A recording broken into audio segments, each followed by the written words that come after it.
안녕하세요. 이희건입니다. 여러분, 오늘은 유럽중앙은행이 0.75% 금리 인상을 했죠. 따라서 유로화가 상승을 할지 유로화에 대해서 완전 분석을 할게요. 자, 먼저 유럽중앙은행이 0.75% 금리 인상을 했는데 유럽중앙은행의 기준금리 움직임입니다. 움직임을 보게 되면 사실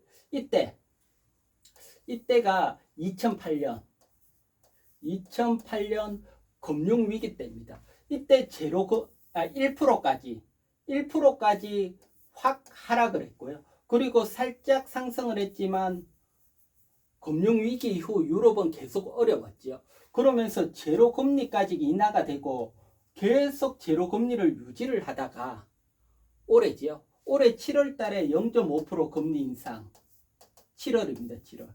그리고 이번 9월에 0.75% 인상을 하면서 1.25%까지 금리가 올라왔고요. 보면 오랜 기간 낮은 금리 있을 때보다 사실은 경기가 더 안 좋은데 이렇게 한 번에 강하게 금리를 인상할 수밖에 없는 상황, 이 상황을 한번 살펴볼게요. 왜 이렇게 금리를 인상할 수밖에 없는지. 먼저 이건 네덜란드 천연가스 가격입니다. 천연가스 가격을 보게 되면 네덜란드에서 거래가 되는 거죠. 오랜 기간 천연가스 가격은 낮은 가격에서 유지가 되다가 확 급등을 했죠. 이 급등이 10배입니다. 10배. 과거 오랜 기간 횡보를 할 때 비해서 10배 상승을 했습니다. 10배. 유럽은 사실 러시아의 값싼 천연가스를 가지고 풍요롭게 썼지만 러시아와 우크라이나가 전쟁하면서 러시아가 유럽으로 가는 천연가스관을 잠가을 했죠. 그러면서 천연가스 가격이 급등을 했고요. 여기에다가 겨울을 앞두고 가격은 더 상승을 했고요. 그러면서 10배 상승. 당장 에너지 가격이 올라갈 수밖에 없고요. 그러면 에너지 가격 중에 직격탄을 맞는 전기 가격은 어떻게 됐는지 한번 보도록 할게요. 지금 보시는 것은 독일입니다. 젊은이. 독일의 전기 가격입니다. 보게 되면 오랜 기간 전기 가격이 낮은 가격에 있다가 치솟았죠. 이 전기 가격도 10배 상승을 했습니다. 10배. 10배 피부에 잘 안 와닿지요. 식당에서 한 달에 25만 원 전기 요금 냈다면 250만 원 내야 되고요. 한 10만 원 쓰던 사람이 100만 원 내야 됩니다. 엄청나게 가격이 올라가고 정말 이렇게 되니까 물가가 치솟을 밖에 없죠. 유로존 물가 움직임 한번 볼게요. 유로존 물가입니다. 사실은 뭐 한 1년 반 전 2021년 1월 달에 0.9%입니다. 0.9%. 근데 지금이 9.1%입니다. 9.1%. 물가가 초급등을 하고 있죠. 그러니까 이렇게 물가가 급등을 하니까 금리를 올릴 수밖에 없고요.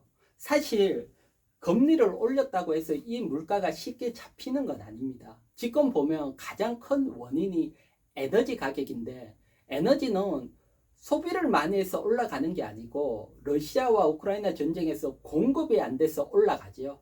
그건 금리를 올려서 소비를 줄인다고 해서 에너지 가격이 잡히는 게 아니라는 얘기죠. 즉 공급이 풀려야 되죠. 러시아 우크라이나 전쟁이 끝나면 사실 물가가 확 꺾일 수 있는데 전쟁이 끝나기 전까지 그 물가가 쉽게 잡히지 않는다는 거죠.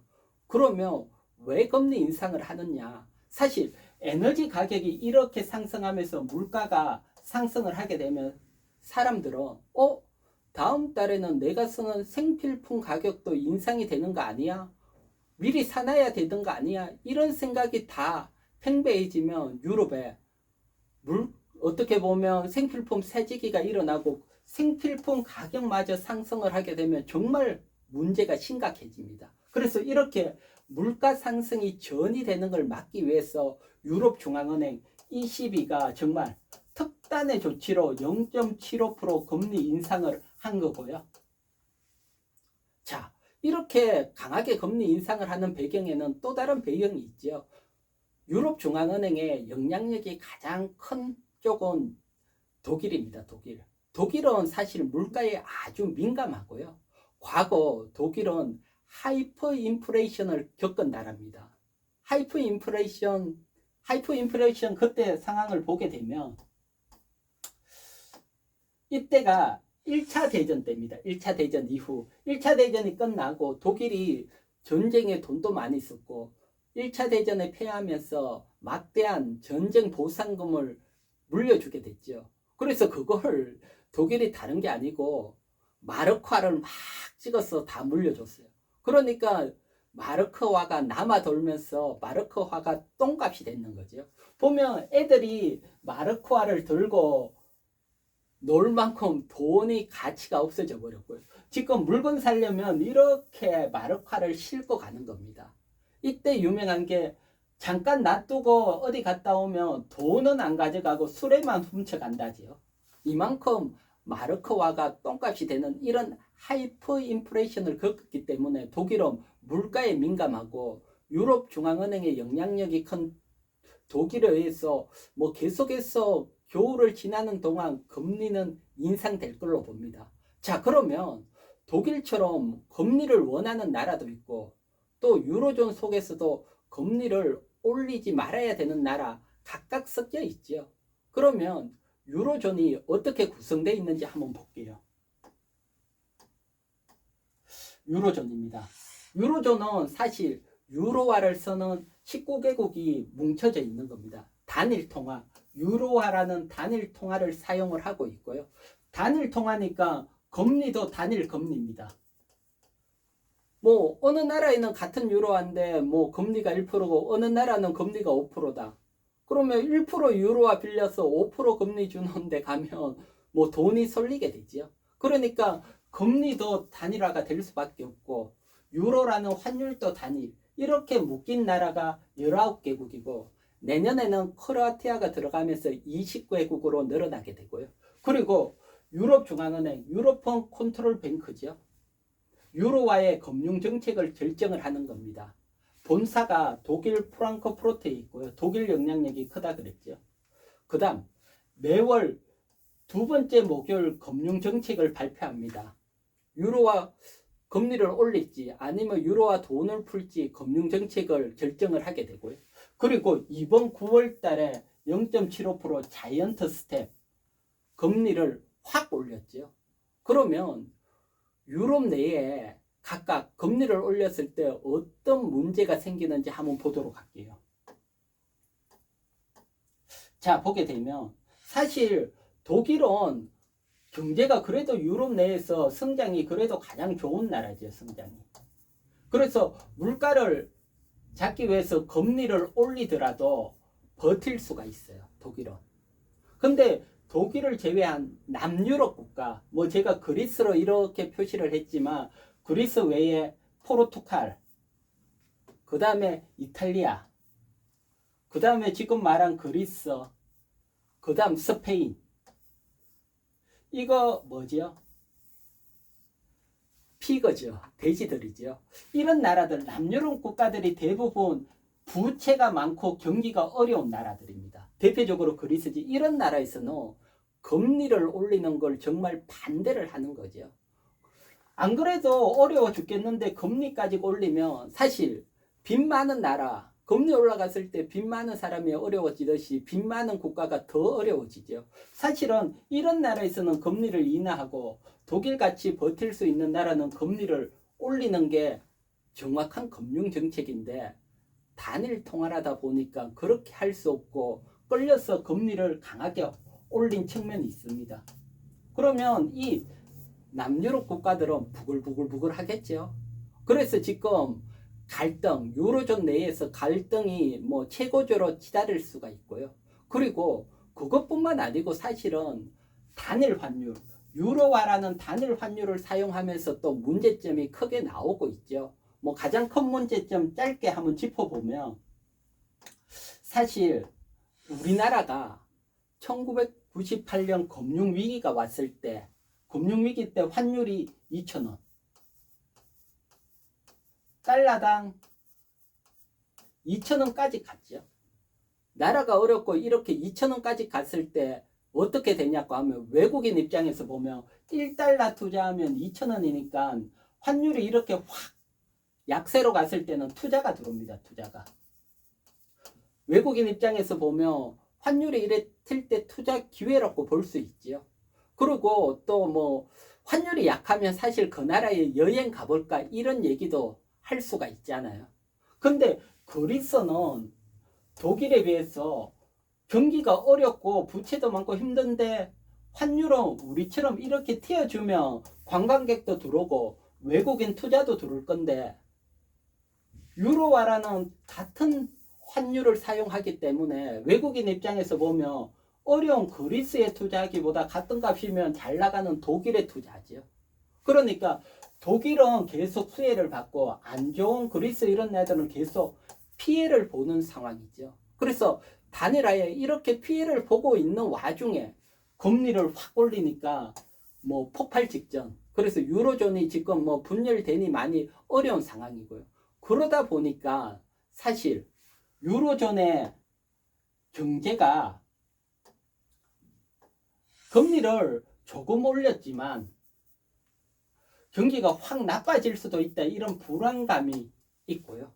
그래서 이런 어떤 유로존 내에 이런 불안감이 있기 때문에 사실은 금리를 올리면 유로화도 강하게 가야 되는데 경기 상황이 불안하니까 유로화가 강하게 움직이기는 뭐 쉽지 않고요. 대신 움직이기보다는 추가 하락을 막는 역할을 할 것으로 보입니다. 자, 그러면 글로벌적으로는 유럽중앙은행이 기준금리를 0.75% 올렸을 때 어떤 상황이 있는지 한번 보도록 할게요. 자, 글로벌적으로는 지금 사실은 가장 일반적으로 보면 유로화가 금리를 확 올라가면 보통 유로화는 강세로 갑니다. 강세로. 유로화는 강세로 가게 돼 있고 그러면 달러 인덱스에 유로화가 57.6%를 차지합니다. 그래서 유로화가 강세로 가면 달러는 약세로 움직일 수가 있고요. 달러가 약세로 간다는 것은 우리 원하는 원달러니까 원하는 강세로 갈 수 있죠.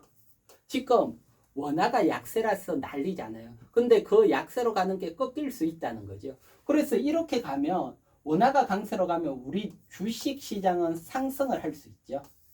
이게 일반적인 메커니즘입니다. 하지만 앞에 말했지만 미국 같은 경우는 소비도 좋고 경제도 좋은데 금리를 올리니까 확 강세로 갔습니다. 달러가. 근데 유로는 조금 다르다 그랬죠. 경제는 조금 어려운데 금리를 올렸기 때문에 유로화가 강세로 간다 보기는 어렵습니다. 그렇게 되면 유로화는 확 약세보다는 이제 어느 정도 하방 경직을 하고 횡보할 확률이 높습니다. 자, 유로화 월봉 차트를 한번 볼게요. 유로화 월봉 차트입니다. 유로화 월봉 차트를 보게 되면 최근 유로화가 약세로 확 진행이 됐죠. 뭐 가끔 약세로 갖는 경우도 있는데 이번에 강한 약세인데 여기서 금리를 0.75% 강하게 인상을 했기 때문에 이렇게 횡보를 할 수 있다는 거죠. 횡보를. 변동성은 나오지만 약세로 가는 걸 멈출 수 있다. 즉 유로화가 반등을 해주면 좋지만 추가 하락을 하지 않는다. 그러면 달러도 강세로 가는 게 약화되고 원화도 약세로 가는 게 약화된다. 그러면 우리 시장 주식 하락은 멈추고 하방 경직성이 나올 수 있죠. 종합적으로 다시 한번 설명을 드리면 지금 유로존이 0.75% 금리 인상을 하면서 유로화에 지금 월봉에서 보듯이 하락 속도를 멈추는 역할을 할 확률이 높고요. 그렇게 되면 달러가 강세로 가는데 강세가 주춤해질 수 있고요. 반대로 원화는 지금 아주 강하게 약세로 가는데 약세가 주춤해지고 달러 따라서. 그러면 코스피가 약세인데 하방 추가 하락은 제한적이고 최소한 횡보할 확률 토대는 만들어졌다. 즉 추가로 하락하지 않을 토대는 만들어졌다. 그 다음 여기서 강세로 움직이는 것은 사실 결국은 달러의 방향입니다. 달러가 주춤할 수는 있지만 또 다른 요인으로 달러가 강세로 간다면 시장은 하락하겠지만 달러가 약세로 움직인다면 그때부터는 강하게 시장이 움직일 수 있겠죠. 자, 그렇다면 중요한 이슈가 나올 때마다 제가 유로와 달러 얘기를 해드릴 테니까 구독 꼭 눌러주시고요. 자, 강의가 좋았다면 여러분 좋아요도 눌러주시고요. 여러분 모두 성공 투자하시기 바랍니다.